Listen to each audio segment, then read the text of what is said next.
형제자 여러분 안녕하세요. 오늘은 12월 28일 수요일 깨닫고 돌이킬 때 언약을 기억하심이라는 제목으로 레위기 26장 40절부터 46절까지를 묵상하겠습니다. 40절 그들이 나를 거스른 잘못으로 자기의 죄악과 그들의 조상의 죄악을 자복하고 또 그들이 내게 대항함으로 나도 그들에게 대항하여 내가 그들의 원수들의 땅으로 끌어갔음을 깨닫고 그 할례 받지 아니한 그들의 마음이 낮아져서 그들의 죄악의 형벌을 기쁘게 받으면. 자, 어제까지 말씀은 계속적으로 본인들이 잘못하고 죄악 가운데 있는데도 돌이키지 않으면 하나님이 더 큰 것으로 그들을 깨우치기 위해서 7배나 더 깊은, 더 심한, 더 강한 징계를 주신다고 말씀하시고, 최종적인 것은 뭐예요? 모든 나라에 흩어버리는 포로로 잡혀가는 것을 얘기합니다. 그래서 그런 큰 징계를 받았을 때 그 모든 것이 자신의 잘못임을 그들이 깨닫는 것, 스스로 잘못임을 깨닫고, 왜냐면 이스라엘 백성들이 이제 나중에 보면 이렇게 하나님께 돌아오라 선지자와 많은 하나님의 사람을 통해서 경고하고 알려주는데도 불구하고 그들은 모든 것을 듣지 않았습니다. stubborn했어요. 내가 하는 이 삶의 방식이 맞다. 하나님은 필요 없고 적당히 하고 내가 하는 그 내 이기심과 내 모든 것을 채우는 것에 육신적인 것을 채우는 것을 나는 살아야 된다. 설마 하나님 우리를 포로로 쫓기게 하고 설마 이 성전을 허물게 치겠느냐. 결국 어떻게 해요? 결국 그렇게 다 이루어졌잖아요. 그죠? 그래서 바벨론 포로로 잡혀갑니다. 그때 막 하나님 원망하는 마음이 많아요. 설마 아무래도 그래도. 그러나 하나님께서 말씀하신 것은 그 모든 것들을 핑계를 하나님 앞에 대고 하나님 앞에 모든 책임을 전가하는 것이 아니라 자신들이 잘못했기 때문에 이런 것까지, 이런 아픔까지, 고통까지 자기들이 경험하고 하나님이 이런 징계까지 우리에게 주시는구나 라고 자신들이 깨닫고 반성하고 마음이 낮아지, 41절에 마음이 낮아진다는 것은 겸손함으로 이 모든 것이 바로 나 때문이라는 것을 내가 인정하는 것이죠. 그리고 하나님이 내 삶의 주인 되셔야 하는구나를 깨닫고 그렇게 마음을 돌이키는 것을 얘기합니다. 그리고 그들의 죄악의 형벌을 기쁘게 받으면. 그래서 이 포로의 시간 하나님께서 마련하신 징계, 사랑의 징계구나라고 받아들일 때에 42절 내가 야곱과 맺은 내 언약과 이삭과 맺은 내 언약을 기억하며 아브라함과 맺은 내 언약을 기억하고 그 땅을 기억하리라. 하나님께서 언약을 기억하신다고 말씀하십니다. 그리고 이스라엘에 허락하신 귀한 땅, 거기서 쫓겨났지만 다시 그 땅을 기억하시고 돌아오게 하신다는 하나님의 회복을 말씀하고 있는 것입니다. 여러분, 하나님은요 언약을 반드시 지키십니다. 하나님은 이스라엘의 회복과 지키심을 약속하시는 거예요. 언약 백성은 놓치지 않으십니다. 그래서 그러나 하나님께서 일방적으로 언약 백성을 지키는 것이 아니라 언약 백성인 우리가 어떻게 해요? 하나님께 순종하는 삶을 보여야 하는 것입니다. 언약은요 쌍방간의 교리예요. 언약은 일방적인 한쪽에 책임을 필요로 하지 않습니다. 책임 갖고만 되지 않습니다. 그렇기 때문에 우리가 하나님의 뜻 가운데 순종하게 하나님은 반드시 그걸 지키는 것입니다. 왜냐하면 사람은요 이랬다 저랬다 하고 자꾸 마음이 바뀌고 막 그렇게 하잖아요. 그죠? 그러나 하나님은 변함없이 그 말씀하신 그 약속을 지키시는 것이죠.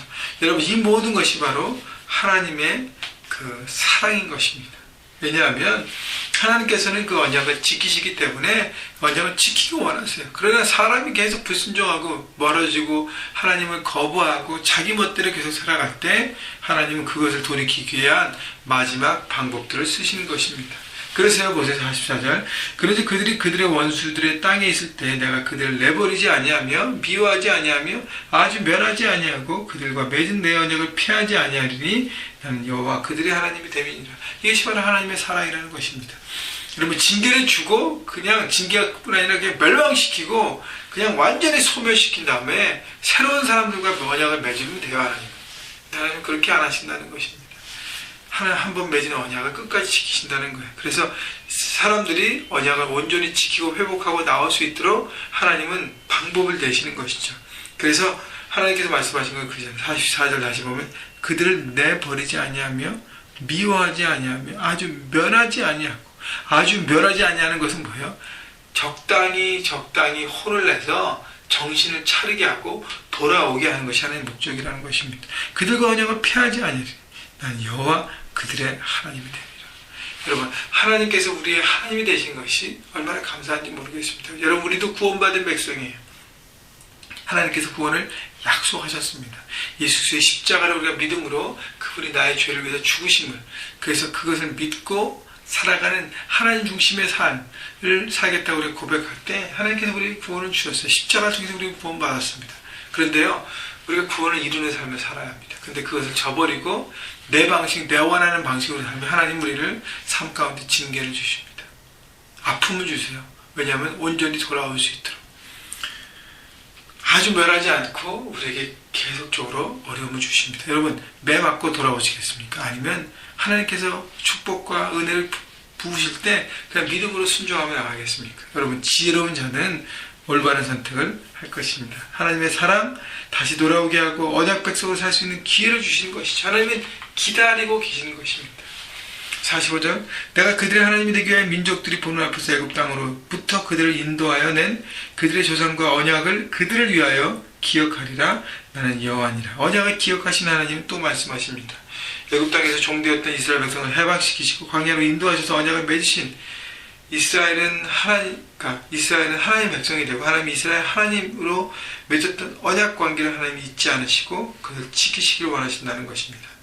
그래서 이스라엘 백성들이 어떤 죄악을 지었을지라도 정말로 회개하고 돌이키면 용서하시고 다시 기회를 주시는 것이 바로 하나님의 사랑이에요. 우리에게 똑같이 적용됩니다. 우리가 정말 하나님의 앞에 진실로 회개하고 돌이켰다면 하나님과 관계는 회복되는 것이죠. 여러분, 그것을 악용하면 안 됩니다. 죄를 졌다가 돌이키면 되겠지. 여러분, 이게 간단한 문제가 아니에요. 죄를 지면 반드시 그 대가를 지불합니다. 그렇기 때문에 철저하게 낮아지고 하나님 앞에 돌이킬 때 하나님께서 그것을 회복시켜 주시고 새롭게 우리를 빚어주시는 것입니다. 여러분, 하나님의 언약은 쌍방이라 그랬습니다. 언약은 내 삶의 기반을 두는 것입니다. 여러분, 그렇기 때문에 하나님의 언약 백성으로 우리도 살아가야 돼. 하나님 앞에 우리 중심을 드려야 합니다. 우리가 뭔가 하나님 앞에 도잉으로 하나님을 위해서 뭔가를 할 수 없지만 제대로 하나님 앞에 얼마나 만족을 시키겠습니까? 여러분, 그죠?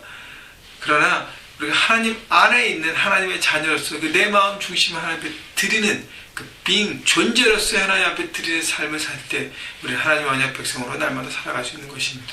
그때 우리의 삶에 최선을 다해서 우리가 할 수 있는 부분 안에서 주님 앞에 우리의 삶을 드리고 그분을 위해 살아가는 것이죠. 여러분, 우리가 하나님 언약 백성인 것을 잊지 마시고요.